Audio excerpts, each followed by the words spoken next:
हाय दोस्त, इस वीडियो में हम लोग ज्योमेट्री के अंदर एक छोटा सा पार्ट है जिसका नाम है लाइन एंड एंगल, यानी कि रेखा और कोण।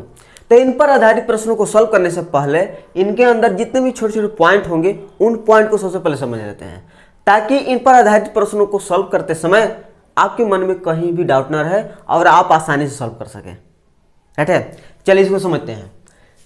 न्यून कोण यानी कि एक्यूट एंगल, ये क्या होता है? जब कोण 90 डिग्री और 0 डिग्री के बीच हो तो उसे हम एक्यूट एंगल यानी कि न्यून कोण कहेंगे। जैसे 30 डिग्री, 60 डिग्री, 50 डिग्री और 35 डिग्री, ये जितने भी कोण होंगे 90 डिग्री के अंदर, वो सभी के सभी आपका न्यून कोण कहलाता है। ठीक है, चलिए आगे। समकोण यानी कि राइट एंगल, जब एक कोण 90 डिग्री हो तो उसे हम राइट एंगल यानी कि समकोण कहते हैं। ठीक है, केवल एक कोण अगर 90 डिग्री होगा तो उसे हम समकोण कहेंगे। ठीक है, चलिए नेक्स्ट। अधिक कोण यानी कि ऑब्ट्यूड एंगल, जब एक कोण 90 डिग्री और 180 डिग्री के बीच का कोण हो तो उसे हम अधिक कोण बोलेंगे। जैसे थीटा बराबर आपका हो सकता है 100 डिग्री एंगल, 120 डिग्री का एंगल, 150 डिग्री का एंगल, 180 डिग्री के अंदर होना चाहिए और 90 डिग्री से अधिक होना चाहिए। ठीक है, तब उसको कहेंगे अधिक कोण। क्लियर हो गया? चलिए नेक्स्ट। प्रतिच्छेद कोण यानी कि रिफ्लेक्स एंगल, यह क्या होता है? जब एक कोण 180 डिग्री और 360 डिग्री के बीच में हो तो उसको हम क्या बोलेंगे? रिफ्लेक्स एंगल यानी कि प्रतिच्छेद कोण बोलेंगे। एग्जाम्पल में थीटा के बराबर आपका हो सकता है कि 220 डिग्री या 200 डिग्री या 320 डिग्री, इस प्रकार ये ले लेना कि अगर 360 डिग्री से कम हो और 180 डिग्री से अधिक हो तो उसको हम रिफ्लेक्स एंगल बोलेंगे। क्लियर है? ठीक है, इसको और अच्छे तरीके से समझने का प्रयास करते हैं। जैसे ये कोई कोण है 60 डिग्री का, तो आप जानते हैं कि एक पॉइंट पर चारों ओर 360 डिग्री का कोण बनता है। ठीक है, तो ये आपका 60 डिग्री कोण हो गया, तो बाकी बचा कितना? 360 डिग्री में से इतना घटा दीजिए, कितना हो जाएगा? 360 डिग्री में से अगर 60 डिग्री घटाते हैं तो आपका 300 हो जाएगा। 300 कैसा एंगल होगा? ये प्रतिच्छेद कोण कहलाएगा ये वाला। ठीक है, ये वाला यहाँ से यहाँ तक प्रतिच्छेद कोण कहलाता है। क्लियर है? चलिए और कुछ इंपॉर्टेंट पॉइंट को समझते हैं। चलिए दोस्त, इन पॉइंट को समझते हैं। पूरक कोण यानी कि कॉम्प्लीमेंट्री एंगल, ये क्या होता है कि जब दो कोणों का योग 90 डिग्री हो तो उसे हम पूरक कोण बोलते हैं। ठीक है, मान लीजिए कोई त्रिभुज है और उसमें दो कोणों का योग 90 डिग्री आ रहा है, तो हम ये कहेंगे कि दोनों कोण आपस में पूरक हैं। ठीक है, जैसे अगर ये 55 डिग्री है और ये तुम्हारा 35 डिग्री आ गया तो हम क्या कहेंगे कि ये जो दोनों कोण हैं ये आपस में पूरक है। ठीक ना? इस तरह से भी आपसे प्रश्न पूछ सकता है कि एक कोण दे दिया है 80 डिग्री। ठीक है, आपसे यह पूछ रहा है कि इसका पूरक कोण कितना होगा, तो बस 80 डिग्री में कितना जोड़ेंगे कि 90 डिग्री हो जाए, तो 10 डिग्री, तो 10 डिग्री इसका पूरक हो जाएगा। ठीक है, चलिए नेक्स्ट। समपूरक कोण, समपूरक मतलब क्या? जब दो कोणों का योग, यहां से लिखते हैं, जब दो कोणों का योग 180 डिग्री हो तो उसे हम समपूरक यानी कि सप्लीमेंट्री एंगल बोलते हैं। ठीक है, जैसे मान लीजिए कोई कोण दे दिया है 120 डिग्री। ठीक है, और आपसे पूछ रहा है कि इसका सप्लीमेंट्री एंगल यानी कि संपूरक कोण कितना होगा, ये पूछ दिए तो क्या कहोगे? तो 120 में कितना जोड़ेंगे कि 180 डिग्री हो जाए। ठीक है, तो 60 डिग्री आपको दिख रहा है, तो 60 डिग्री इसका संपूरक कोण हो जाएगा। ठीक है, मान लीजिए अगर 100 डिग्री दे दिया है तो इसका संपूरक कितना होगा 80 डिग्री, ताकि दोनों जुड़ करके 180 डिग्री हो जाए। क्लियर है। चलिए नेक्स्ट पॉइंट है आपका रेखीय युग्म कोण यानी कि लीनियर पेयर एंगल। इसमें क्या होता है, इसको ध्यान दीजिएगा। जब एक लाइन हो, ठीक है, और उस पर एक रेखा प्रतिच्छेद करे कुछ इस तरह से, तो यहां पर दो कोण बनेगा, ऐसी दो कोणों को हम क्या बोलेंगे, रेखीय युग्म कोण बोलेंगे, ठीक ना। और ये जो कोण होंगे इन दोनों कोणों का योग 180 डिग्री होता है, ठीक है। यानी कि मान लीजिए अगर अल्फा है, ये आपका बीटा है, तो अल्फा प्लस बीटा आपका 180 डिग्री होना चाहिए,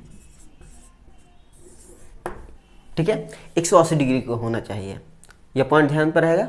चलिए दोस्त, इससे रिलेटेड एक और मैं पॉइंट अपने तरफ से बताने का प्रयास कर रहा हूं कि जैसे आप जानते होंगे सबसे बेसिक पॉइंट कि एक लाइन है और एक लाइन पर एक पॉइंट हो, मान लीजिए कोई रेखा इस प्रकार से टकराया, लाइन हो, तो उस रेखा के एक ओर 180 डिग्री और दूसरी ओर 180 डिग्री, यानी कि एक पॉइंट के चार ओर 360 डिग्री कोण बनता है। तो ऊपर वाले में 180 डिग्री, जिसमें अगर ये अल्फा है, मान लीजिए अगर ये 60 डिग्री है तो तुम्हारा ये 120 डिग्री हो जाएगा, ठीक है। और ये 120 डिग्री है तो ये भी 120 डिग्री और ये आपका 60 डिग्री, ठीक है। ये पॉइंट आपको ध्यान देना होगा। सबसे बेसिक पॉइंट है कि अगर रेखा है तो रेखा के एक तरफ 180 डिग्री कोण बनता है, चाहे कितना भी उसमें लाइन खींचा गया हो। जैसे इसमें कितना भी खींचा हुआ है, इस प्रकार यहाँ पर खींचा हुआ है, यहाँ पर इतना भी, ये टोटल कोण मिलाकर आपका 180 डिग्री होगा, ठीक है ना। ये सब पॉइंट को ध्यान दीजिएगा।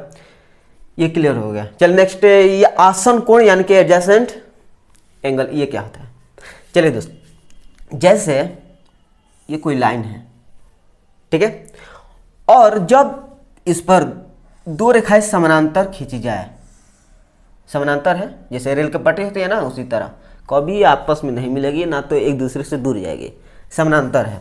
इसका नाम ले लेते हैं अच्छे तरीके से समझने के लिए, BCD, यानी कि AB समानांतर CD हो तो हम ये कहेंगे कि ये कोण और ये कोण मिलकर 180 डिग्री का होगा, ठीक है। क्यों, तो आगे चल कर समझेंगे। तो मान लीजिए अगर ये आपका कोई दूसरा लेते हैं, मान लीजिए Z कोण है, ठीक है, ये आपका M कोण है, तो कोण Z प्लस कोण M बराबर आपका 180 डिग्री का होगा, ठीक है। अब आप बोलेंगे क्यों, इसको कारण थोड़ा समझ लेते हैं। देखिए दोस्त, समानांतर मतलब समझते हो, समान कोण द्वारा झुका हुआ रेखा को हम समानांतर बोलते हैं। तो यहाँ पर थोड़ा समझ लेते हैं। यहाँ पर एक लाइन है, इस प्रकार खींचा गया है। मान लीजिए यहाँ पर मैं आपका 60 डिग्री कोण बनाया है, ठीक है, 60 डिग्री का बनाया है, तो इसके समानांतर एक और खींचते हैं इस यहाँ पर, तो यहाँ पर भी तो आपका 60 डिग्री कोण बनाएगा ना, ठीक है। समानांतर मतलब कि समान कोण द्वारा झुका हुआ रेखा को हम समांतर रेखा बोलते हैं, ठीक। तो ये 60 डिग्री, आपको मैं एक पॉइंट बता दिया कि एक पॉइंट के एक तरफ 180 डिग्री कोण बनता है। तो यहाँ पर यहाँ से लेकर के यहाँ तक आपका 180 डिग्री कोण बनेगा, जिसमें 60 डिग्री यहाँ से यहाँ तक है, तो ये कितना हो जाएगा 120 डिग्री हो जाएगा। अब इसको देखते हैं, ये 60 डिग्री है तो ये कितना हो जाएगा 120 डिग्री हो गया। 60 डिग्री प्लस 120 डिग्री, ये दोनों मिलकर कितना हो जा रहा है 180 डिग्री। वही तो पॉइंट ये यहाँ पर लिखा गया है। क्लियर है। एक और पॉइंट एकदम इंपॉर्टेंट ध्यान दीजिएगा कि जब ये दोनों रेखाएं समानांतर हो तभी दोनों कोणों का योग 180 हो पाएगा, अन्यथा नहीं हो पाएगा, ठीक ना। जैसे ये कोई लाइन है, इस पर कोई दो रेखा है जो कि बिल्कुल भी समानांतर नहीं है, ये इस तरह से है, ठीक है। देखिए दोस्त, ये दोनों जो कोण है ये आपका आसन कोण है, लेकिन ये दोनों का कोणों का योग 180 डिग्री बिल्कुल भी नहीं होगा, ठीक ना। अगर ये अल्फा है, अगर ये अल्फा है और ये बीटा है, तो अल्फा प्लस बीटा मिलकर आपका 180 डिग्री कोण नहीं होगा, ठीक है, जब ये समानांतर नहीं होगा तो। क्लियर है। चलिए नेक्स्ट पॉइंट को समझते हैं। ध्यान दीजिएगा, इस पॉइंट को समझने का प्रयास करते हैं। शीर्षाभिमुख कोण यानी कि वर्टिकल अपोजिट, यह क्या होता है? जब दो रेखाएं आपस में प्रतिच्छेद करें तो एक दूसरे के अपोजिट वाले कोण शीर्षाभिमुख कोण होते हैं और ये दोनों के दोनों बराबर होते हैं, ठीक है ना। अगर ये अल्फा कोण है और ये आपका बीटा कोण है, हम मान लेते हैं, तो ये दोनों के दोनों अल्फा बराबर बीटा कोण हो जाता है, ठीक है। ये भी आपका बराबर होगा क्योंकि अपोजिट है ना, तो ये भी आपका कोण बराबर होगा, ठीक है। मान लेते हैं ये आपका जेड कोण है और ये आपका एम कोण है, तो कोण जेड बराबर कोण एम हो जाएगा, ठीक है। ये सभी बेसिक पॉइंट है, याद रखना क्योंकि क्वेश्चन सॉल्व करते समय यही बेसिक पॉइंट आपको साथ देगा, ठीक है ना। चलिए नेक्स्ट, संगत कोण यानी कि कोरेस्पॉन्डिंग एंगल, ये क्या होता है? ध्यान दीजिएगा कि जब दो रेखाएं समानांतर हो, समानांतर मतलब कि जैसे ट्रेन के पटरी और ये समान कोण के साथ झुका हुआ हो, उसे हम समांतर रेखा बोलते हैं, ठीक है ना। चलिए, दो रेखा समानांतर हो, उसका नाम ले लेते हैं ए बी सी डी, ठीक। और इस पर एक तिरछी रेखा यानी कि एक रैखिक खींचते हैं इस प्रकार, तो क्या होता है? संगत कोण किसे बोलते हैं? ध्यान दीजिएगा, जिसका मुख एक ही तरफ हो उसको हम संगत कोण बोलेंगे। कैसे, इसको समझते हैं। जैसे ये वाला कोण ले लीजिए, ये वाला कोण और ये वाला कोण एक ही तरफ मुंह है, इसका मुंह इधर ही है और इसका मुंह इधर ही है। अब मेन बात ये कि ए बी और सी डी समानांतर है, और जब ये समानांतर हो तो दोनों के दोनों बराबर होते हैं। किस आधार पर?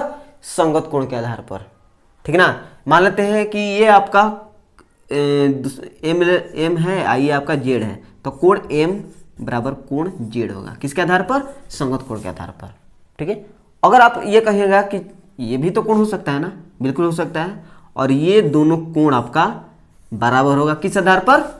संगत कोण। क्यों संगत कोण? क्योंकि इसका मुख देखिए इधर की ओर है, नीचे की ओर, इसका भी कोण नीचे की ओर है मुख, तो ये दोनों के दोनों बराबर हो जाएंगे, यानी कि ये कोण दोनों बराबर हो जाएंगे, ठीक है। मान लीजिए 2 है तो ये भी आपका 2 हो जाएगा, ठीक है। अब देखिए दोस्त, ये भी तो इसका मुख ऊपर की ओर है, इसका भी तो मुख सेम डायरेक्शन इधर की ओर जाएगा ना, तो ये भी आपका संगत कोण के आधार पर बराबर होंगे, ठीक है ना। मान लीजिए ये 3 है, कोण 3 है, तो ये भी आपका कोण 3, दोनों के दोनों बराबर, ठीक है। ये भी आपका बराबर हो जाएगा संगत कोण के आधार पर। क्लियर है? चलिए क्लियर है तो आगे बढ़ते हैं जिसका नाम है एकांतर कोण यानी कि अल्टरनेट एंगल बोलते हैं। लास्ट पॉइंट है, इसको थोड़ा समझ लेते हैं। इसमें क्या होता है कि जब दो रेखाएं समानांतर हो, ठीक है, समानांतर हो, इसके एक तिरछी रेखा द्वारा इसको काट दे, दोनों समांतर रेखा को, तो एकांतर कोण किस स्थिति में कहेंगे कि एकांतर कोण है? जैसे मैंने यहाँ पर जिसका मुख सेम डायरेक्शन में हो तो वो एक संगत कोण होता है। यहाँ पर उल्टा हो जाएगा, जिसका मुख अपोजिट डायरेक्शन में हो वो एकांतर कोण होगा। क्लियर है? जैसे इसको देखिए, ये वाला कोण और ये कोण है, तो इसके अपोजिट डायरेक्शन में कौन होगा? ये वाला होगा, ये वाला होगा ना, यानी कि ये एकांतर कोण के आधार पर बराबर होंगे, ठीक है। अगर ये अल्फा है, ये आपका बीटा है, तो अल्फा बराबर में बीटा हो जाएगा एकांतर कोण के आधार पर, ठीक है ना। और आगे बढ़ते हैं, ये कोण को देखते हैं, इस कोण को, ये कोण का मुख इधर की ओर है, इधर की ओर है ना, इधर की ओर है, तो इसका एकांतर कोण क्या लेंगे जो कि इसके अपोजिट डायरेक्शन में हो? तो ये वाला कोण, ये वाला कोण, इसका मुख नीचे की ओर है अपोजिट डायरेक्शन में, इसका मुख इधर की ओर है, तो अपोजिट में है ना, यानी कि ये दोनों के दोनों बराबर। इसका नाम ले लेते हैं एम, ये जेड, यानी कि कोण एम बराबर में कोण जेड। क्लियर है? कोई भी डाउट नहीं होना चाहिए। हाँ, एक और पॉइंट, जैसे ये अंदर है, ये भी अंदर है, तो अंतः एकांतर कोण इसको बोलेंगे। आइए आपका बाहर है ना, समांतर रेखा के बाहर है ना, इसको बाह्य एकांतर कोण बोलेंगे। ये पॉइंट ध्यान देना, उसको अगर पार्ट बाई पार्ट करेंगे तो ये पार्ट आपको निकल कर आएगा, तो उसकी कोई ज़रूरत है नहीं, केवल आपको प्रश्न सॉल्व करने का मैं तरीका बताने का प्रयास कर रहा हूँ कि वो पॉइंट आप समझिए। ठीक है, ये इस एंगल को लेते हैं, तो ये एक एंगल है, तो इसके अपोजिट डायरेक्शन में तो ये वाला हो जाएगा, तो ये भी एकांतर कोण के आधार पर बराबर होंगे। इसको लेते हैं तो ये भी एकांतर कोण के आधार पर बराबर हो जाएंगे। ठीक है ना, ये अगर 1 डिग्री है तो ये भी आपका 1 डिग्री हो जाएगा। क्लियर है, ये हो गया आपका एकांतर कोण और संगत कोण या सीधाभिमुख कोण। एक और बात कि ये बराबर किस स्थिति में होते हैं, जब दो रेखा समानांतर हो तब। अगर समानांतर नहीं होंगे तब बराबर भी नहीं होंगे। एकांतर कोण होंगे लेकिन बराबर नहीं होंगे। ठीक है ना, इसको भी समझ लेते हैं क्योंकि ये पॉइंट बहुत इंपॉर्टेंट पॉइंट है। जैसे कि यहाँ पर कोई लाइन है, ठीक, ये खींच दिया जाए, ये समानांतर नहीं है, इस पर का जाएगा, ये इस पर का जाएगा, ये आपका समानांतर नहीं है। समानांतर नहीं है तो ये देख रहे हैं कि ये वाला जो दो कोण है ये एकांतर कोण है, अपोजिट डायरेक्शन में एकांतर कोण है, लेकिन ये बराबर नहीं होंगे। ठीक है ना, अगर ये अल्फा है और बीटा है तो अल्फा बराबर बीटा नॉट, ये बराबर नहीं होंगे। ठीक ना, संगत कोण को लेते हैं तो अगर ये कोण कोई ले लेते हैं, ये वाला, इसका नाम लेते हैं जेड, तो कोण जेड कोण बीटा, ये क्या बराबर होंगे क्या? ये समानांतर नहीं है। और ये क्या है, एक ही तरफ मुंह है ना, एक ही तरफ मुंह होता है तो इसको क्या कहते हैं? संगत कोण। संगत कोण तो बराबर होगा नहीं क्योंकि ये समानांतर है नहीं। समानांतर नहीं होगा तो वह बराबर भी नहीं होगा, चाहे एकांतर कोण हो चाहे संगत कोण हो। ठीक है ना, क्लियर है? और हाँ, इस पर एक और पॉइंट ले लेते हैं ताकि सभी के सभी यहाँ पर क्लियर हो जाए। पॉइंट क्या है दोस्त, यहाँ पर थोड़ा सा मिटा दें। सबसे इंपॉर्टेंट पॉइंट, इसे 3 समानांतर रेखाएं खींच दी जाती है इस प्रकार। 3 रेखा, 4 रेखा, 5 रेखा भी खींच सकते थे, लेकिन ये पॉइंट आपको समझ में आ जाएगा। एक लाइन द्वारा इसको काट देते हैं, ठीक। और मैं यहाँ पर 60 डिग्री का कोण दे दिया। अब आपको बताना है कि संगत कोण कौन होगा और एकांतर कोण के आधार पर और सीधाभिमुख के आधार पर क्या क्या होगा। इस वीडियो को अभी पॉज कीजिए और अपने आप से सॉल्व करने का प्रयास कीजिएगा, अपने दिमाग लगाइए और सॉल्व करने का प्रयास कीजिएगा, ठीक ना। अगर नहीं समझ में आए तो देख लीजिएगा, ध्यान दीजिएगा। ये आपका 60 डिग्री है, ठीक है। और मैं आपको बता चुका हूं कि जब इस प्रकार से काटा जाए तो ये कोण और ये कोण क्या होंगे? रैखिक युग्म कोण, ठीक ना। तो ये 60 डिग्री, तो एक पॉइंट के एक तरफ 180 डिग्री कोण मानते हैं, जिसमें ये 60 डिग्री है तो ये कितना हो जाएगा? 120 डिग्री हो जाएगा ना। अब यहां पर देखिए दोस्त, जैसे ये क्या है? तिरछी रेखा है और ये एक लाइन है। तो मैं यही भी पॉइंट बता चुका हूं कि एक शीर्षाभिमुख कोण का एक नाम होता है ना, जिसमें 2 रेखा जो प्रतिच्छेद करे तो उसके आमने सामने का कोण बराबर होते हैं। तो आप देख रहे हैं कि आमने सामने कोण हो रहा है क्या? ये वाला तो बराबर होंगे ना, तो ये भी आपका 120 डिग्री, ठीक है। अगर आप यहां पर रखें कि युग्म में लगाते हैं तो ये भी सही है। अगर इस रेखा को देखते हैं तो इस तरफ कितना होगा? 180 डिग्री, जिससे 60 डिग्री है 120 डिग्री, 180 डिग्री हो जाएगा। क्लियर है? जितने तरीका है उस तरीके को लगा सकते हैं, ठीक ना। अब देखिए दोस्त, ये 120 डिग्री है, ये 60 डिग्री है, तो इसका अपोजिट ये भी 60 डिग्री हो जाएगा। और इसको मिला लीजिए, 120 60 180 हो जाएगा, कोई गलत नहीं है। अब यहाँ पर देखिए, ये क्या है? 120 डिग्री, या तीनों के तीनों समानांतर है, ठीक। तो ये आपका 120 डिग्री है, तो इसका संगत कोण मुझे बताइए कि यहाँ पर कौन सा होगा इसका संगत कोण। तो इसका संगत कोण मतलब क्या होता है? जिसका मुख एक ही डायरेक्शन में हो वो एक संगत कोण होता है, ठीक ना। ये इस तरफ मुंह है तो इसको इस तरफ मुंह कहेंगे, तो ये एक क्या कहलाएगा?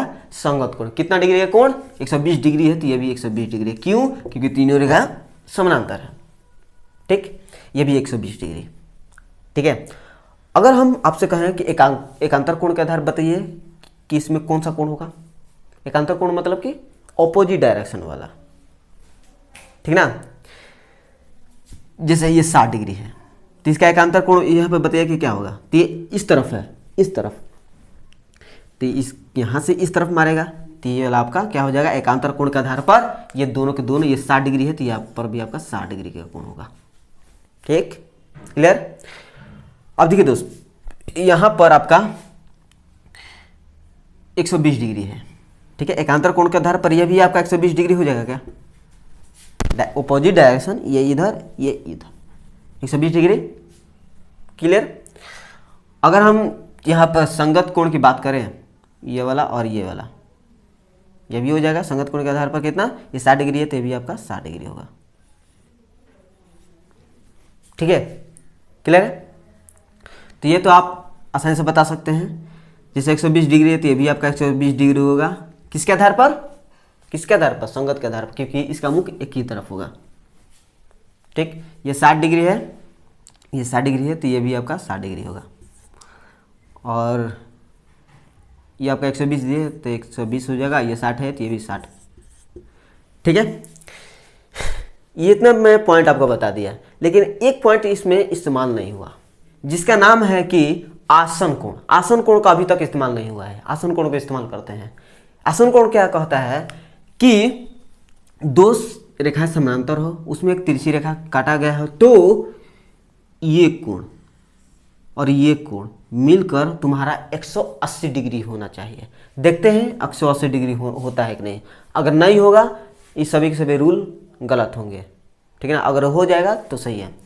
ये देखिए दोस्त, ये दोनों मिलकर क्या होगा, आसन कोण कहेंगे ना, एडजेसेंट एंगल, यानी कि 120 और 60 कितना हो जाएगा, 180 डिग्री हो जाएगा। यानी कि ये आसन कोण के आधार पर ये दोनों का योग 180 डिग्री होगा, ये सही है। इसको भी देख लेते हैं, ये भी एक आसन कोण होगा, 120 प्लस 60 180 हो जाएगा, आसन कोण के आधार पर बराबर। इसको भी देखते हैं, 120 से 60 180 हो जाएगा, ये भी आसन कोण, ये भी 180 आसन कोण के आधार पर। ठीक है, तो मैंने सभी पॉइंट आपको बता दिया, जितने भी लाइन एंड एंगल के अंतर्गत प्रश्न पूछे जाते हैं ज्योमेट्री में। ठीक है, चलते हैं नेक्स्ट वीडियो में, जल्द ही इन पर आधारित प्रश्नों को सॉल्व करेंगे। बहुत अच्छी प्रश्नों को सॉल्व करेंगे, जो कि हाल ही के एग्जाम में आए होंगे या आगे आने वाले प्रश्न में पूछ सकता है प्रश्न। ठीक है, तो थैंक यू सो मच इस वीडियो को देखने के लिए।